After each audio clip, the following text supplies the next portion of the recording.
வயசு விடிஞ்சா நியூ இயரா? ஆமாண்ணே, நியூ இயர் இதுக்குள்ள அப்படியே ஒரு வருஷம் போயிடுச்சு. ஆமாம், எல்லாரும் ஏதோ டிசைன் எடுக்காங்களா? ஏதோ டிசைனா என்னது? ஏதோ சொல்லுவா. என்ன டிசைன்? இல்லை, ஏதோ டிசைனோ ஏதோ எடுக்கன்னு சொல்லிட்டு இருந்தேன். ரீசொல்யூஷனா? ரீசொல்யூஷன்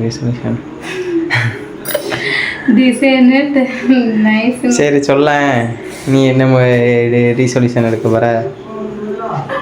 நான் நல்லா சாப்பிடணும். அது எப்போதும் தான் தின்னுட்டு தானே இருக்கு, அப்புறம் நான் நல்லா சாப்பிடணுமா? எப்போதை விட இன்னும் நல்லா சாப்பிடணும் அப்படின்னு சொல்லிட்டு எடுக்க வரேன். தீவனத்திலே இருக்காரு. வாழ்க்கையில நிறைய இருக்கு சாதிக்க வேண்டியது. சாப்பிட்டு இப்படி ஆகணும்னு வச்சு. சரி, சாதிக்க வேண்டியது நிறையா இருக்கு. தீவனத்திலே இருக்காது, சாப்பாட்டுல இருக்காது. வேற ஏதாச்சும் சொல்லு. வேறனா வேற அப்படி ஒன்றும் இல்லை. என்கிட்ட மாற்றிக்கிட.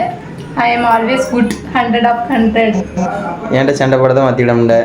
அது நேச்சர். அப்படிதெல்லாம் மாற்றிட முடியல. அப்படிலாம் இல்லைன்னா வாழ்க்கை போர் அடிச்சு போயிடும். கட்டாரத்தில் திட்டுறதே மாற்ற முடியல. நான் எப்போ கட்டாரத்தை போட்டேன். சரிடே, பார்த்துக்கிடுதேன்பா. ஒரு நியூ இயருக்கு அதெல்லாம் மாற்ற முடியாது. சாப்பிடுங்க, நல்லா சாப்பிடுங்க. நான் எப்போ கட்டாரத்தை போட்டேங்க. சரி, யார் யார் என்ன முடிவோட என்ன ரீசொல்யூஷன் எடுத்துருக்கீங்கன்னு கமெண்ட்ல சொல்லுங்க.